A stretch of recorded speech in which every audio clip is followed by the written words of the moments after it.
પાતળું સ્તર હોય છે. આ 35 કિલોમીટર સુધીનું હોય છે અને બરાબર નીચે મેન્ટલ આવેલું હોય છે. તે 2900 કિલોમીટર સુધીનું હોય છે. પૃથ્વીની આંતરિક રચના ભૂગર્ભ છે. જેની ત્રિજ્યા 3500 કિલોમીટર સુધીની હોય છે. પ્રવાહી મેઘમાં ક્યારેક ભૂકવચની અંદર જ ઊંડાઈ ઠરી જાય છે. આવા પ્રકારના ખડકને આંતરિક અગ્નિકૃત ખડક કહેવામાં આવે છે. ધીરે ધીરે લાવા ઠરવાને કારણે તે મોટા દાણાનું સ્વરૂપ ધારણ કરે છે. ગ્રેનાઇટ એ આવા પથ્થરોનું એક દ્રષ્ટાંત છે. ઘંટીમાં અનાજ, દાણા અથવા મસાલા પીસવા જે ખડકનો ઉપયોગ થાય છે તે મોટા ભાગે ગ્રેનાઇટમાં બનેલો હોય છે. બેસાલ્ટ એ બાહ્ય અગ્નિકૃત ખડક છે. તેની સંરચના ખૂબ નાની અને દાણાદાર હોય છે. હિમનદીઓ નીચેના નક્કર ખડકોમાંથી ગોળાસમાં માટી અને પથ્થરોનું પ્રસારણ કરી વિશિષ્ટ કે ભૂદ્રશ્યનું નિર્માણ કરે છે.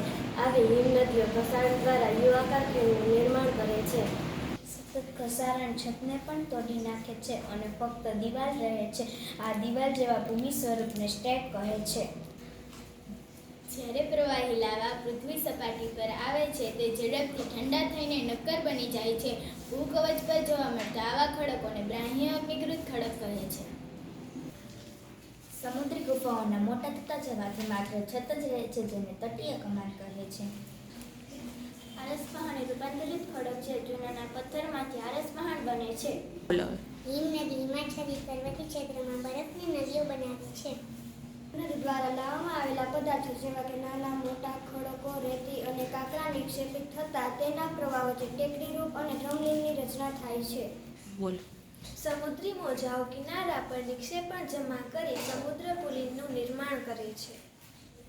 રેતાળ પથ્થર રેતીના કણોથી બને છે. આ ખડકોમાં વનસ્પતિ, પ્રાણી અને સૂક્ષ્મ આ ખોરાકમાં જોવા મળે છે. સ્લેટ એ રૂપાંતરિત ખડક છે. તેમાંથી ચીકણી માટી પણ બને છે. અગ્નિકૃત ખડક વાસ્તવમાં આગની જેમ લાલચો પ્રવાહી મેઘમાં જ લાવા છે.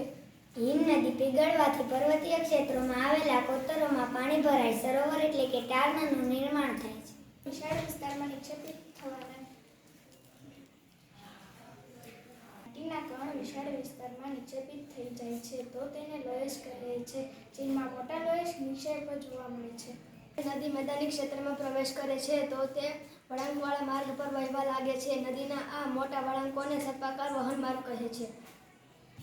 ક્યારેક નદી પોતાનો કિનારો છોડીને બહાર વહેવા લાગે છે.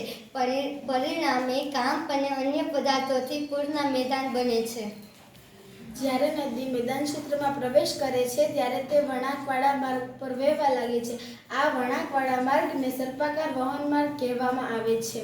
પોતાની સાથે લાવેલા કાંપ, રેતી, માટી, અન્ય પદાર્થોનું નિક્ષેપણ કરવા લાગે છે. દરેક શાખા, પ્રશાખા પોતાના મુખનું નિર્માણ કરે છે. દરેક મુખોના નિક્ષેપણના જથ્થાથી મુખ ત્રિકોણ ડેલ્ટાનું નિર્માણ થાય છે.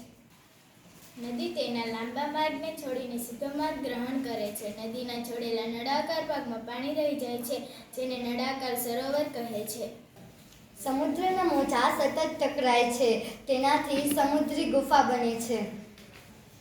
પવન ગતિથી પોતાની સાથે રેતને એક સ્થળેથી બીજા સ્થળે પહોંચાડે છે. જ્યારે પવનની ગતિ અટકે છે ત્યારે તે રેતી જમીન પર પથરાઈને નાની ટેકરી બને છે. તેને ધુવા અથવા બાંધણ કહે છે. સમુદ્રજળની ઉપર લગભગ ઉધર્વ થયેલ ઊંચા કિનારાઓને સમુદ્રકમાન કહે છે.